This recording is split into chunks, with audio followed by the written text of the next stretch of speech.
Il est 7h45 et nous avons en studio, Éric, Madame Jenna Evelyn, qui est avocate, mais avocate spécialisée en immigration, qui a ouvert son bureau ici en Beauce. Bonjour, Mme Evelyn, comment allez-vous? Je vais très bien, merci. D'accord. Vous êtes... pourquoi venir vous installer en Beauce? Parce que vous êtes né au Canada. Vous êtes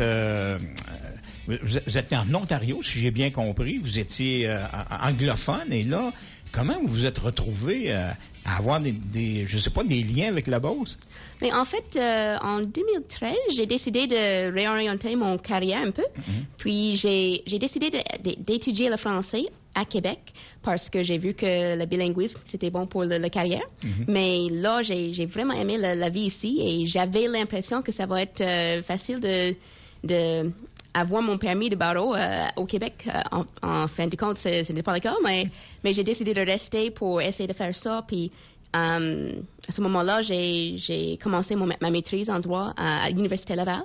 Et vous êtes spécialisé, une maîtrise, on le sait, c'est une spécialité, on choisit habituellement une spécialité. Vous avez opté pour l'immigration. Oui, j'ai fait l'immigration et aussi j'ai étudié le droit de la protection de la jeunesse. Parce qu'à l'époque, je pensais que ça va être dans ça que je vais pratiquer. Mais après mon diplomation, j'ai vu en Beauce un grand besoin pour les services en immigration. Et j'ai dit, c'est une grande opportunité là-bas. Et je pense que vous avez un copain, un conjoint qui est originaire de la Beauce. Vous l'avez connu une cabane à sucre. Oui, c'est vrai. Pendant ma maîtrise, je suis allée dans une cabane à sucre. J'ai rencontré mon conjoint, puis on a passé beaucoup de temps ensemble. On a décidé de faire notre vie ici à Saint-Georges. Et votre bureau est situé à quel endroit? Il est ouvert depuis quand? On a ouvert le 15 août, juste après mon assermentation avec le barreau. Et on est dans l'Ouest. OK. Bon, on va parler immigration. C'est votre spécialité. Il s'est dit toutes sortes de choses. Écoutez, on peut on peut travailler au Québec de bien des façons, qu'on soit réfugié, qu'on ait obtenu le statut de réfugié. Faites-moi toutes les possibilités, toutes les probabilités qu'un migrant peut avoir pour obtenir du travail. OK, bien, c'est vrai qu'il y a beaucoup d'options, mais en général, c'est une question de travail temporaire ou travail permanent. Donc, on peut venir en tant que travailleur temporaire avec un permis de travail. C'est lié d'habitude avec un employeur spécifique, mm-hmm. Mais dans certains cas, il y a aussi l'option d'avoir un permis ouvert où on peut travailler n'importe où. Et aussi, il y a aussi des situations et des occupations très en demande au Québec où on n'a même pas besoin de suivre tout le processus long pour avoir le permis de travail. Ça, c'est tout temporaire. Mais pour le travail permanent, il y a...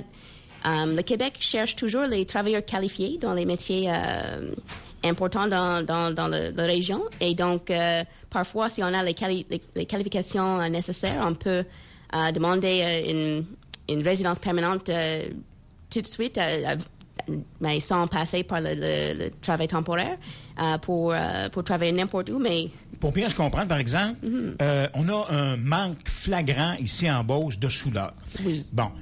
Si quelqu'un a ces qualificatifs-là, a les compétences mm-hmm. pour devenir soudeur, il peut, lui, se présenter au Canada. Est-ce qu'il se présente à ce moment-là aux douanes? Comment il procède? Il fait une demande de son pays pour venir travailler? Oui, d'habitude. Ça dépend de quel pays ils viennent, mais d'habitude, les personnes vont faire leur demande de chez eux. Et dépendamment de leur spécialité et dépendamment de s'ils ont déjà une offre d'emploi validée, ils vont voir accorder un permis de travail, un certificat d'acceptation de Québec et ils vont venir travailler. OK. Et ils peuvent avoir à ce moment-là soit un permis temporaire ou encore un permis permanent. Ça dépendra de la situation. Maintenant, je comprends qu'à ce moment-là, il faut que l'employeur soit un peu le parrain de la personne qui va arriver. Oui, c'est ça, pour le travail temporaire. Donc, je reçois beaucoup de demandes de personnes qui veulent travailler ici, mais ils n'ont pas une offre d'emploi validée. C'est possible, mais c'est pas facile. Mm-hmm. Et c'est possible juste dans des cas très spécifiques. Mais si on a cette offre d'emploi, là, ça ouvre beaucoup de portes. Bon, est-ce que à ce moment-là, Vous, votre rôle là, comme avocate maintenant, là, on sait que les entreprises... Écoutez, j'écoutais M. Dutil de Canam qui disait, parlant des réfugiés haïtiens qui s'amenaient par la frontière là, tout près de la colle, il disait... Amenez-nous-les, ces gens-là. Nous autres, on va les faire travailler. Non seulement on va les faire travailler, mais on va les former, même s'ils n'ont pas de formation. Comment un employeur peut procéder ou doit procéder pour aller chercher justement une main-d'œuvre qui n'est même pas qualifiée là, pour travailler chez Canam? On va les former. Comment on peut procéder à ce moment-là? Oh, ben, les instructions sont sur le site web du gouvernement de Québec et aussi du gouvernement fédéral. Le problème pour les employeurs, c'est que il faut vraiment passer par ces deux gouvernements-là et ça fait que c'est un peu difficile. Parce qu'il faut avoir et l'autorisation du gouvernement d'Ottawa et du Québec. C'est ça, exactement. Et là, ça crée des problèmes. Donc, je parle beaucoup avec les clients qui ont pensé qu'on peut juste passer par une ou l'autre et ils ont essayé, ils sont vus refuser. Donc, il faut aller voir les deux sites web du gouvernement et là, ils vont expliquer tout le processus. Mais en général, c'est une question de prouver au gouvernement qu'on a essayé d'embaucher des Canadiens et que ça n'a pas marché, que nos efforts étaient raisonnables.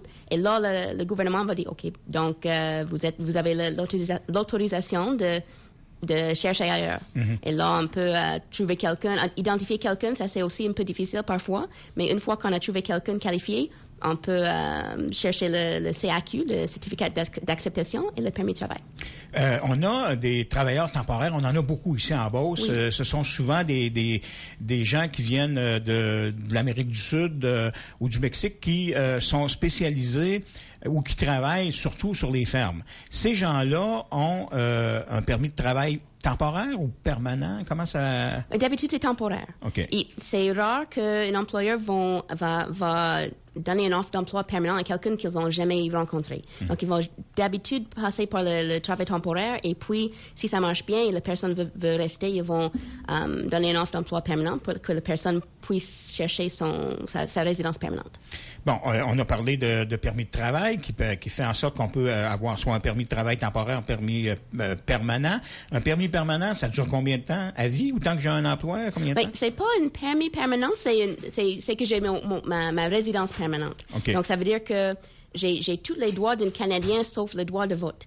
Donc, il y a aussi le risque de perdre son statut de résident permanent, mais ça arrive juste si j'ai pas passé assez de temps sur le territoire du Canada ou s'il y a une question de criminalité, des choses comme ça. Mais à part ça, je suis comme un Canadien, je peux faire tout comme les Canadiens. Et si je décide, j'aime tellement la Beauce, j'aime tellement la province, le pays, si je décide de devenir citoyen canadien, est-ce que je peux faire cette demande à partir de ma résidence permanente? Oui, exactement. Okay. C'est exactement ça le processus. OK. On a les réfugiés qui pourraient, eux aussi, on en a entendu beaucoup parler, qui pourraient avoir la possibilité de travailler même si on n'a pas encore déterminé leur statut.